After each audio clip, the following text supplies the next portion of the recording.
Hey, how's it going? Today you and I are going to be troubleshooting the most common problem people have with induction cooktops, and that is overheating. I'm going to show you how I'm fixing mine and hopefully get you on the right track to fixing yours too. So you ready? Let's get into this. Induction really is the hottest new technology for home cooking. In a nutshell, basically the way they work is through magnetism. The induction coils in the cooktop energize the magnetic layer down on the bottom of your pan, and in turn, all those molecules in there start to vibrate. That vibration turns into heat, and that's how you end up cooking your food. The cooktop doesn't actually produce any heat, so it's super efficient and really easy to keep clean. And because of the way it works, your pans get almost instantly hot. The downside though is that the electronics in the cooktops can get really hot, and if you don't have proper ventilation, they can overheat and shut off periodically. If the area around your cooktop is really closed in, it's a super common problem. We're gonna do some surgery on my cooktop back here to fix that problem, and hopefully if you're having similar issues, it'll help you get on the right track to fixing yours. Okay, this is my Empava induction cooktop. Normally when you have one of these installed, you're supposed to have some vents up top right here for it. It's supposed to have a little bit of space on the left and right, and you're supposed to have a bit of a cutout in the back here so you can get proper circulation. In addition to that, you're probably not supposed to have too many drawers up close to the unit here, because that is going to restrict the amount of airflow down underneath it as well. In my case, I just have this one dummy drawer up top, and that's it. What's been happening to me is if I'm running my cooktop more than maybe 15 minutes at a time at a higher energy level, it'll eventually heat up to the point where it shuts off the induction unit just for a few minutes for it to cool down, and then it'll click back on. That is unbelievably annoying. I have managed to alleviate that a little bit by leaving these drawers open a little bit while I'm cooking, and then it's getting more circulation and it seems to work perfectly fine. But we are going to do something a little bit different. I'm going to be replacing this null section here on my IKEA cabinet with another panel, and in that we're going to cut a piece out and put in some fans. Then we're going to cut a hole in the bottom of the cabinet to run the power line, and I'm going to plug it in at the top of my cabinet over yonder. Most people don't have outlets in their ceiling like I do, and for those people you can focus more on traditionally mounted receptacles like that one down there. If you're electrically inclined, you can always splice off of one of your other outlets and then run a new receptacle someplace closer. In any case, it's going to take a little bit of DIY. For this project, I'm going to need a few things. First, I need a new drawer face. The IKEA cabinet that my cooktop's in is a 36-incher, so this is a 36 by 5-inch drawer face. I could probably use the existing one, but I don't want to risk messing that up and having a hole there. Next, I'll need a heavy-duty extension cable. I only need one of these because I can't really wire a new outlet down there, so it's my only choice. Not super ideal, but my fans aren't going to be drawing very much current, so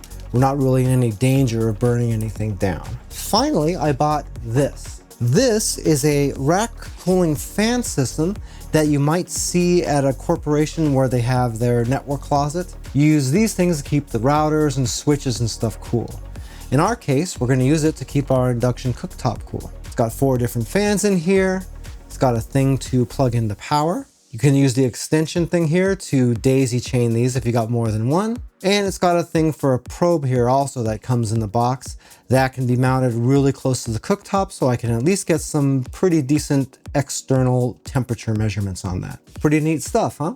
Okay, so on this thing, this would be the bottom of the drawer face, and I'm gonna have this sitting in here something like that. We got a little bit of leeway on the sides here, but we're gonna have to be really careful along the top since I don't have any breathing room up there. I thought about mounting it right in the middle like this, but if I do that, it's gonna make the top and the bottom pretty weak and possibly wobbly. If I just mount it down here, we're not really gonna have a problem with that as much. And it'll also get these fans down a little bit more so they can clear the bottom of the induction cooktop also. All right, so the first thing we gotta do is find the middle of this. This actually isn't 36 inches, it's 35 7/8. So we're actually going to be at 17 15/16 for the exact middle.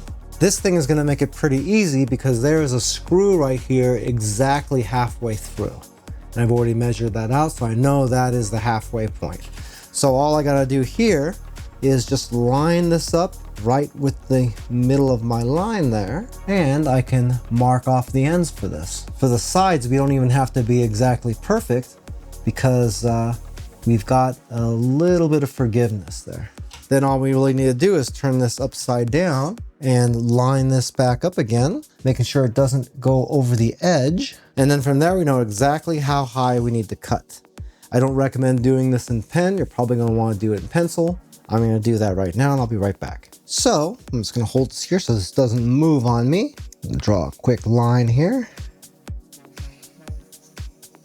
And we'll use a square to connect these.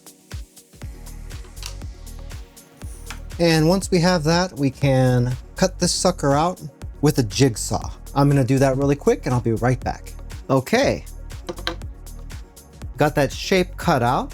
I did kind of a crappy job on here and I think I got a little bit of a wave here also. What? But you get the basic gist of that. I'm not gonna worry too much about these little chips and stuff because that's all gonna get filled in with some caulking anyway. All right, looks pretty good. We're gonna be a little bit close on the bottom here, but I think we're gonna be okay as far as those screws go. And it'll basically sit in there just like this. Pretty snazzy, huh? So the next thing we're gonna do is drill these holes out for our bolts. And for that, we're just doing something little like that. Okay, we'll just mark these really good. And I'm gonna find a drill bit that is just a tiny, tiny bit bigger than the shaft of this screw here because we don't want that hole getting too big and we don't have a whole lot of space down here to work with. Yeah, probably like that. Okay, be right back. All right, that is done. And you can see how close those holes are at the bottom. Seems like it's okay though, so we shouldn't have too much trouble. And it's not like we're putting a whole lot of pressure down here or anything, so that should be fine. So let's slide this back in here. And now, all we gotta do is throw these screws in here.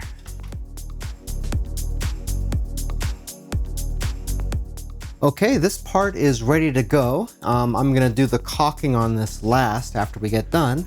So now it's time to disassemble our cabinet. All right, the next step is we've got to remove these drawers. These are IKEA drawers, so they're a little easier to take out than some other ones. Remember, this top plate is just a bare plate, so that's staying in for right now. The thing I just showed you with the fans in it is actually replacing this, if you remember what I was telling you before. But we're gonna pop all three of these other drawers out. Now with an IKEA drawer, it's pretty simple. You just pull the drawer all the way out. And then there are a couple of little tabs here on each side. You just push those in and then pull the entire drawer up. Like that. You see how it disconnects? Now I can just lift this out. And then we'll just do that for the other two. And once we have those out, we just have a couple of Phillips head screws right here and right here. If we take those off, I can pop this whole panel off and I can replace it with the one we just put together. All right, that's looking pretty good. Okay, once we get that filled in, that's gonna look pretty nice. Now, all I gotta do is cut a hole all the way back in the corner here so I can run the power cable down through there. Now, keep in mind that is kind of a hoopty way to do this. What you really should be doing is wiring up a new receptacle or something like that, but I'm not gonna be breaking my walls. And this thing doesn't use a whole lot of power, so I think I'm okay just to run it with a indoor-outdoor extension. I just have to make sure that the power lines and stuff for these run all the way up in the corner here, out of the way of these drawers, all the way to the back and down the corner. Also, you have to take into account that IKEA cabinets have removable kick plates. So everything down under here I can get underneath. So I can just pop these off, run the cable through, and then pop them back on again. Your cabinets may or may not have that ability. If they don't, then it's gonna be a little bit more of a pain in the neck. But if they do, then you're gonna be in luck.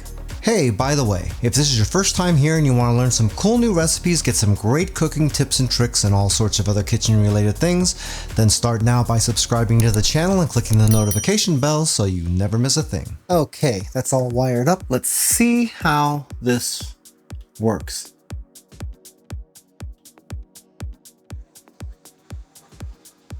Oh yeah, that looks good. Now all we gotta do is put all this crap back together.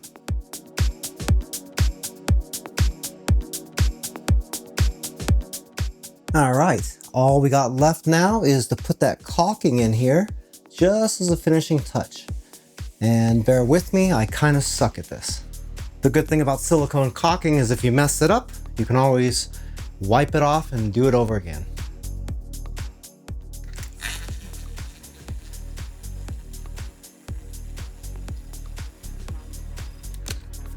Well, that wasn't too bad.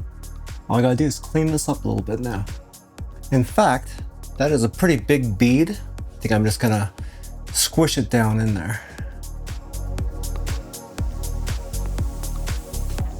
There. Looks pretty good.